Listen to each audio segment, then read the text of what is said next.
Sébastien Desabre, sélectionneur national des Léopards, est très confiant avant les éliminatoires de la Coupe d'Afrique des Nations 2025. Les programmes complets des matchs des Fauves congolais à suivre dans Total Sport. Championnat national de football féminin en RDC, la finale se jouera sans une équipe de la province du Nord Kivu, contrairement à l'année finissante. Merveille Kiro, journaliste sportif congolais, évoque l'impréparation et les formats du tournoi. Championnat local de basketball amateur de Guma, les BC Virunga s'imposent devant la formation des Cyclones dans un match revanchard. Michael Lourouma, journaliste sportif, revient sur les déroulements de cette compétition. Bon début de semaine à tous les amoureux du sport. Messieurs, mesdames, bonjour et bienvenue dans Total Sport.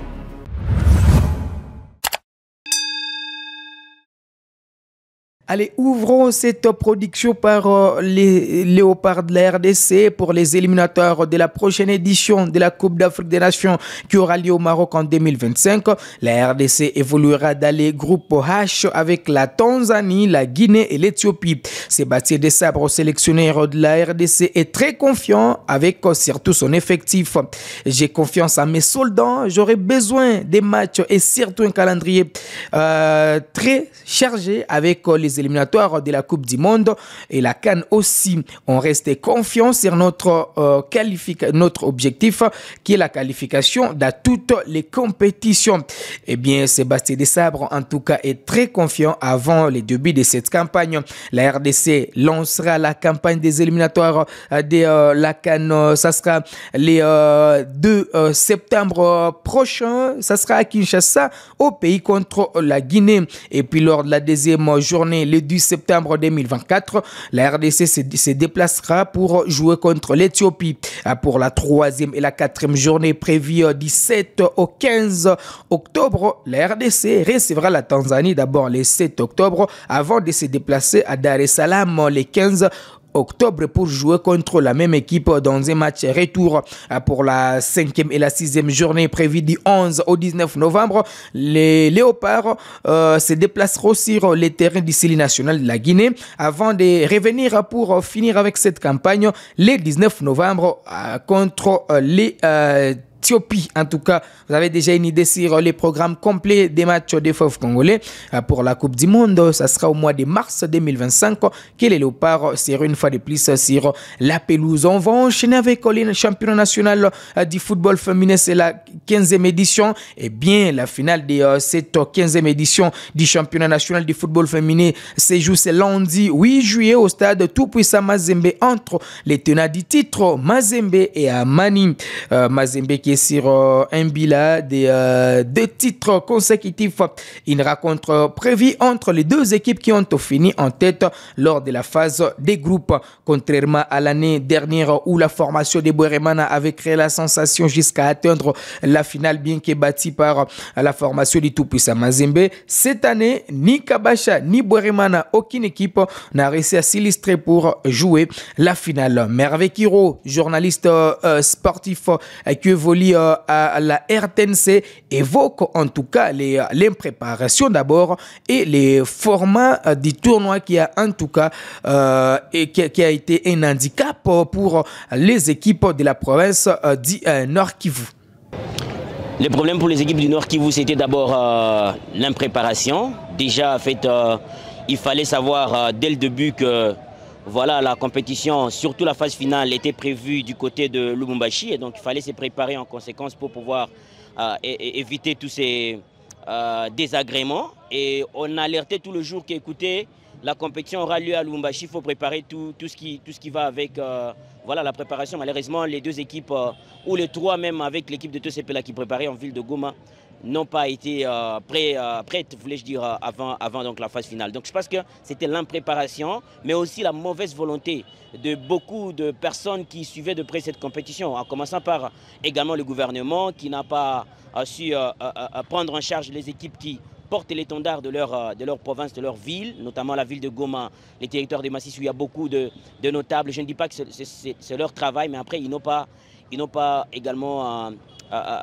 quantifier en fait le travail que ces jeunes dames font en représentant en fait les zones qui sont sous occupation de rebelles. En fait. C'est comme pour aller montrer que en province Nord Kivu, on peut parler des guerres, on peut parler des tueries, mais le football est aussi là. Eh bien, il y a également de jeunes talents qui jouent bien au football et qui peuvent bien représenter la province Nord Kivu. Malheureusement, ça n'a pas été le cas. Bouérimana, avec également certaines personnes, ont pu faire quelque chose jusqu'à arriver à 14 personnes. Kabacha, ce n'était qu'à la 4e journée que le gouvernement provincial a débloqué encore 4 billets pour pouvoir avoir la totalité de l'effectif. En fait, avoir au minimum 11 joueuses sur le terrain. Mais pendant 4 journées, Kabacha joue en infériorité numérique. Vous jouez contre Bikira en infériorité numérique, vous jouez contre Amagne en infériorité numérique, même Boriman en infériorité numérique, et ben vous ne vous en sortez pas. Donc je pense que c'était ça le problème. Mais des talents, il y en a. Donc Kabacha, Borimana ou encore Noto Sepela, il y a vraiment des talents. Malheureusement, elle n'était pas toute partie à Lumbashi. Voilà ce qui a bloqué les équipes en fait, de l'Est de la RDC. Je plains à l'organisation, en fait, au format, pas à l'organisation. Je peux tout simplement féliciter l'organisateur qui a donné quand même 11 billets à toutes les équipes, à chacune des équipes. Mais après, le format qui a été choisi, je pense que c'était parce qu'il y avait un temps imparti, mais c'était 2 groupes. Et dans ces 2 groupes, il fallait sortir un seul pour le premier de chaque groupe pour jouer la finale. Et donc, toutes les équipes qui n'ont pas fini première sont d'office éliminées. Je parle de Bikira, je parle de toutes les autres équipes Mtsichana. Même si vous avez gagné 2 ou 3 matchs, si vous n'êtes pas sorti premier de votre groupe, vous êtes éliminé. Donc, les 2 premiers s'affrontent et jouent la finale. D'une discipline à une autre, on va parler du jet de la balle au panier, c'est le basketball. Ce dimanche 7 juillet, le basketball était au rendez-vous au stadium de l'ISC Guema. D'abord chez les dames, BBA a perdu 28 contre 48 devant son adversaire. Et puis Black Panther a perdu 43 points contre 44 devant la formation des PGB dans un match très serré. Chez les hommes, dans l'après-midi, les BC Virunga dans un match revanchard a eu raison des Cyclones sur la note de 69 points contre 52. Les journalistes sportifs Michael Lourouma en tout cas revient sur les déroulements de cette compétition. En fait, actuellement, nous sommes déjà à l'étape de demi-finale, donc de play-off. Nous entamons déjà les derniers virages du championnat. C'est le sprint final, au fait, parce que nous sommes déjà dans l'étape de demi-finale de ces play-offs. 4 équipes prennent part à cette compétition. 2 s'affrontent et les 2 vainqueurs de ces demi-finales vont s'affronter en finale. Exactement, parlant de ces équipes, il y a déjà Chem, le tenant du titre, qui est en train de défendre son titre et qui joue contre Mont-Carmel, et Virunga, le champion du Congo, qui est toujours en course et qui est en train de se battre contre l'équipe des Cyclones. La grande particularité alors de ces playoffs, c'est que parmi les 4 équipes qui ont disputé la compétition la saison dernière, il n'y a qu'une seule qui est présente cette saison. Ça relève un niveau supérieur de compétitivité parce qu'il n'y a que Chem qui était présent lors de la saison dernière à cette étape de la compétition. Virunga et Mont-Carmel avaient échoué à la phase des 6, alors que Cyclone, qui est la grande révélation cette saison, avait terminé 9e après la phase classique. Mais aujourd'hui, c'est une équipe qui est en train de créer la sensation au niveau du championnat local. C'est une équipe qui a mis beaucoup de moyens et qui est en train de se battre pour le titre parce qu'ils ont déjà réussi à gagner le premier match, la Game 1, face à l'équipe du BC Virunga. Et déjà, ils vont jouer leur deuxième match. S'ils parviennent à se qualifier, à s'imposer lors du deuxième match, ils vont directement passer en finale. Mont-Carmel et Chem, ils sont déjà à 2 matchs. Chaque équipe a gagné un match. Et donc, tout va se décider lors du 3e match prévu le mardi prochain. Par là, de l'étape de la compétition, c'est là où on en est. Donc, nous sommes dans les derniers sprints. Au début de la compétition, Virunga, bien sûr, avait fait face à une pénurie de départ dans son effectif. Plusieurs cadres de l'équipe sont partis, notamment Bolangi qui est parti au Rwanda.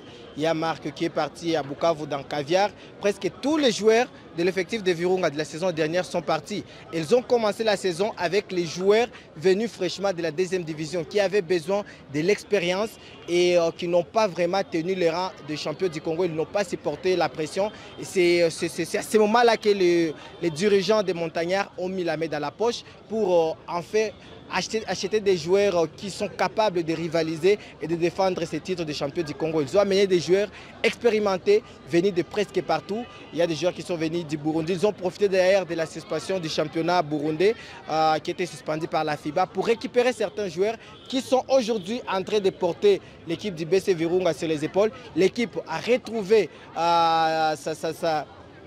sa place dans le championnat parce qu'ils ont terminé toute la phase de retour sans la moindre défaite. Après avoir essuyé 4 défaites lors de la phase aller, ils ont fait une phase retour irréprochable avec 4 victoires en 4 sorties. Plutôt avec 13 victoires en 13 sorties. Et ils ont joué la phase des 8. Ils ont réussi à battre l'Axe en aller et retour. Et maintenant, ils sont à la phase des playoffs. Je dirais qu'ils ont retrouvé les repères grâce au renfort que les dirigeants de l'équipe ont amené. Alors, on va parler de la Copa América avec surtout les affiches du dernier carré qui sont désormais connues. D'abord, le 10 juillet, l'Argentine va en découdre contre le Canada. Et puis, un jour plus tard, soit le 11 juillet, face à face entre la Colombie et l'Uruguay. Pour la compétition, l'autre compétition, c'est l'Euro. Donc, on va quitter de la Copa América pour évoquer l'Euro avec surtout les derniers carrés. Déjà, c'est mardi 9 juillet. L'Espagne va jouer contre la France. Et puis, mercredi, un jour plus tard, le 10 juillet, face à face entre les Pays-Bas et l'Angleterre. On va finir avec quelques notes des mercato à ce qui concerne les internationaux congolais. Mukoko Amale qui a joué récemment avec la formation du FC Les Aigles du Congo est courtisé du côté de la Tanzanie par la formation des Azam FC. Si ça se concrétise, l'ancien défenseur du dernier club Motema Pembe pourra donc rejoindre son coéquipier Yannick Bangala, d'abord chez les Immaculés du dernier club Motema Pembe, mais également en équipe nationale de la RDC. C'était dans les tuyaux, c'est désormais officiel. Les défenseurs congolais Bokai Saka signent officiellement dans la formation de Young Africa la Tanzanie pour combler les départs de son compatriote Joyce Lomalisa Mutambala. Bokai Saka quitte donc l'effectif du FC Saint-Éloi Lupopo de Lubumbashi. Allez, ça sera tout pour cette production sportive sur Kivu Morning Post TV. On se fixe rendez-vous les vendredis pour un Total Sport renouvelé.